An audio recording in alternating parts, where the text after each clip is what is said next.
worry, pessimism, up and down the stairway of pessimism, worry, fear, antagonisticism, skepticism, pessimism, all up and down, which automatically creates doubt. They see something in their mind, a positive image for themselves or another, but especially for themselves. And then they allow brother doubt and its horde enter into their mind. Suppose. What if? Maybe. Well, but. See, all these are statements of doubt. And the genie within them, which is the same genie that was in Jesus and Bhagavad Krishna and Babaji and Lahiri Messiah and Swami Shri Teshajiri and my Guru Paramahansa and my own self. No more nor any less of that genie was in him as is within me now. I understand that. Hopefully you understand that. All the power that ever was or ever will be is in you now. Not tomorrow, not yesterday, but now. What are you doing with it? Because you have to use it. You're using it to watch you're using it to watch this television program right now. Of yourself, you're not able to do diddly squat. You can't digest your food. You can't beat your heart. You can't breathe. You of your physical body can't do nothing. Well, what is it that's doing it?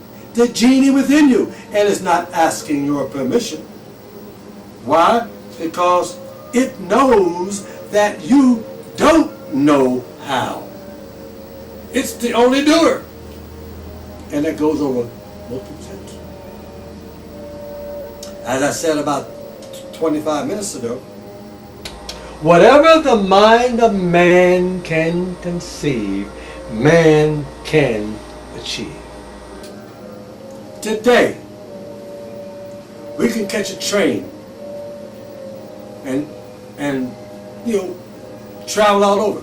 You know, there was a time in the past when people thought that trains was just, nothing could go that fast. There was a time in the past when people didn't believe that man would come up with an instrument where, like a bird, he could fly through the air. There was a time when television didn't exist, radio didn't exist, in the physical world, that is, as we know those things to be. But it did exist in infinite mind, because some man or some woman came up with the idea from infinite mind, from the infinite genie within themselves, and they worked at it. And now, look at how man has transformed his and her world. The animals didn't do it. Everything is within you at this very moment. Understand that. As I said earlier, it is impossible to imagine any state if it does not exist now as a potential in the inner dimensions of mind.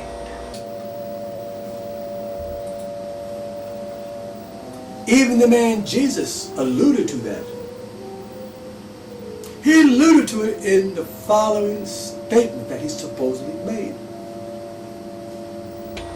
In my Father's house, mine, those are my words, mine, there are many mansions. If it were not so, I would have told you. Basically, what Jesus was telling his followers back then was, in infinite mind, which he called the Father, there are infinite levels of consciousness. And he called them mansions. To give you an example, we are human beings. And there is one collective consciousness that we all participate within. And that is human consciousness. And it is a collective unit. Human consciousness.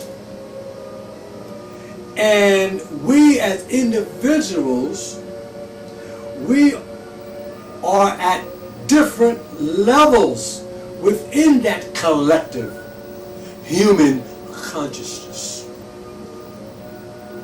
And as a result of that, you and I, or you and anyone, can stand in front of a tree or a building, and chances are very good we will see a building or a tree.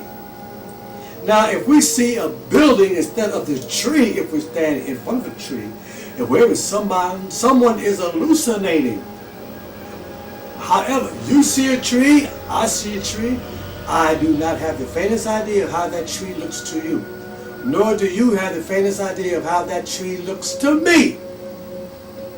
So within this human consciousness, at this present moment, there are approximately 6.5 billion individual consciousnesses within the collective consciousness. And that's how all of us, we help create the collective consciousness, worldwide conditions, whether you want to admit it or not. And we also, as individuals, we create our individual circumstances. Now, you also have dog consciousness. I find it most ironic, but I understand, no matter how small a dog is, and no matter how big a dog is, a dog,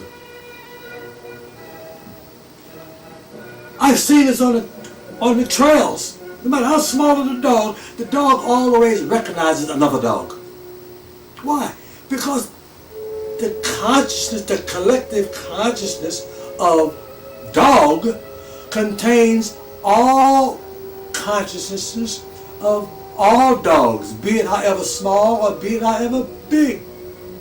So that is one mansion within the house of the infinite genie. Then you have cats. All cats recognize cats, and all cats recognize dogs. The cat's consciousness as a unit is a collective consciousness. The cat consciousness. Then you have your bird consciousness. You don't see crows mating with pigeons. You don't see pigeons mating with seagulls.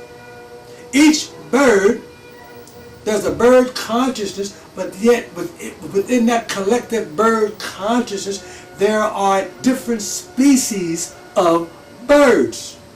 And each species commingles with its own. That's why I say birds of a feather flock together.